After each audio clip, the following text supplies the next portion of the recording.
Principle number 4 is arguably the hardest principle to live fully. And the reason is because it surrounds you being victimized or injured or insulted or offended by somebody else, and usually unjustly. Principle number 4 is forgiveness. Yeah, it's definitely one of the hardest ones to do, but it will give you great benefit, great joy when you can accomplish it. And interestingly enough, it's your family that you need to forgive the most because they're the ones you live with every single day, that you interact with the very most. The law of averages, right? The law of averages, yeah. You're probably going to get hurt or offended by someone in your family one day soon. Probably every day, Probably repeatedly. I mean, today, especially tomorrow. if you look for your family's weaknesses, you'll get offended every day. Yeah, so. But forgiveness is about letting that go. Repentance, we talked about the last principle, is about us doing wrong and overcoming it and receiving forgiveness. Forgiveness is about giving that grace to someone else. That's right. Them overcome. So we have to learn to let go of those harsh feelings that we have when someone hurts us. That's right. Let God be the judge of them instead of us. That's right. Now, oftentimes we harbor hurt feelings as a justification for our own behavior. Mm-hmm. I'm this way because my dad beat me. I'm this way because I got fired from my job. I'm this way because whatever. And we play the victim role and harbor feelings of resentment and guilt in order to justify us not rising up. Sometimes being a victim seems easier, but it's really not. It creates more pain and suffering inside of us. And so we're inviting you to let it go, to make the choice to forgive and to forgive freely. I think about, when I was growing up, I really struggled with this because when I was 11 years old, my dad left our family. He had his own struggles and his own challenges that he was going through, but he left for a time. And my mom had to figure out how to raise 6 children on her own without a lot of support. And, that really caused a lot of pain and suffering in our family. And I had to figure out how to let that go and just love my dad unconditionally, which I do. I've got a great relationship with my dad now. And my dad has made so many changes and has raised a great, a second family and done a great job with so many of them. And so you have to be willing to let go of things quickly. Now, this is possible because of Jesus Christ. That's right, yeah. He gave us the option to repent and to be forgiven, us personally, and then us to allow others to receive forgiveness from us. That's right. His atoning sacrifice made it so that no matter what wrong or injustice was done, it could be made right and it could be turned to good.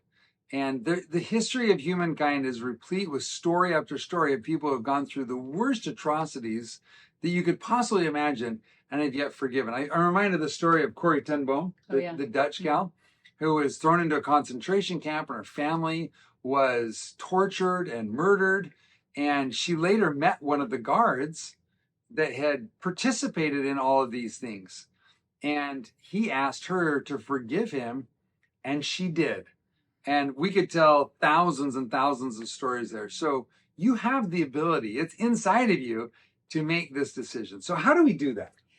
Yeah, there's some actions we want to share with you that we thought would be very helpful in your quest for forgiveness. And the first one is forgive quickly when someone asks you to forgive them. Yeah. If somebody takes the time to humble themselves and to beg for your grace and mercy, it can be hard, especially if they've hurt you really, really, really, really, really, really bad. But decide today that you're going to forgive quickly and just let it go. At some point, however long that healing process takes, at some point it'll come down to a decision, and you'll, like we tell our children, flip the switch. Go from being resentful and vengeful to being graceful and forgiving. And you really can. Every time that happens, it is a moment of decision. Flip the switch and move on. The sooner the better for your happiness. Right. Now, number 2 is forgive quickly when not asked to forgive. Some people are not remorseful for what they've done to you. Yeah. And they may never be remorseful. But if you keep holding on to those feelings, you're just poisoning yourself. So you've got to forgive quickly even if they are not asking for forgiveness, and That's right. move on. Yeah.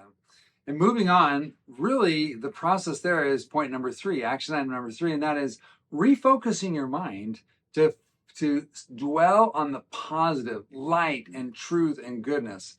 Now there is evil in the world, and some people have chosen to just perpetually be evil. We get that. We're not blind to that. But there's also a lot of good in the world. So you might not be able to think happy thoughts about an individual who is, being terrible, but you can think good about other things and dwell your mind on those things and not perpetually dwell on the negative. Right. Let me tell you number 4. Forgive family members unconditionally. Yeah. That is really important because, as we said earlier, those are the ones that are going to hurt you the most and the most frequently because you're around them the very most. Yeah. So we've got to get into that habit of just forgiving. Yeah, you messed up. It's all right. Let's move on. Yep. So number 5, the last one is decide that you're going to fully forget. And this is really important. Sometimes we take other people's mistakes and we forgive them, quote unquote, but we don't forget and we hold it over them. And this isn't really forgiving. This is using their mistakes to manipulate them.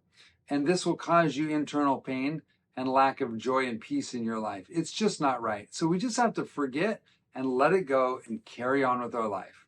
Give them a space to become better. Yeah. And change their life. Now, one quick caveat before we wrap up here, and that is, in talking about forgiveness, we're not talking about perpetually putting yourself in harm's way.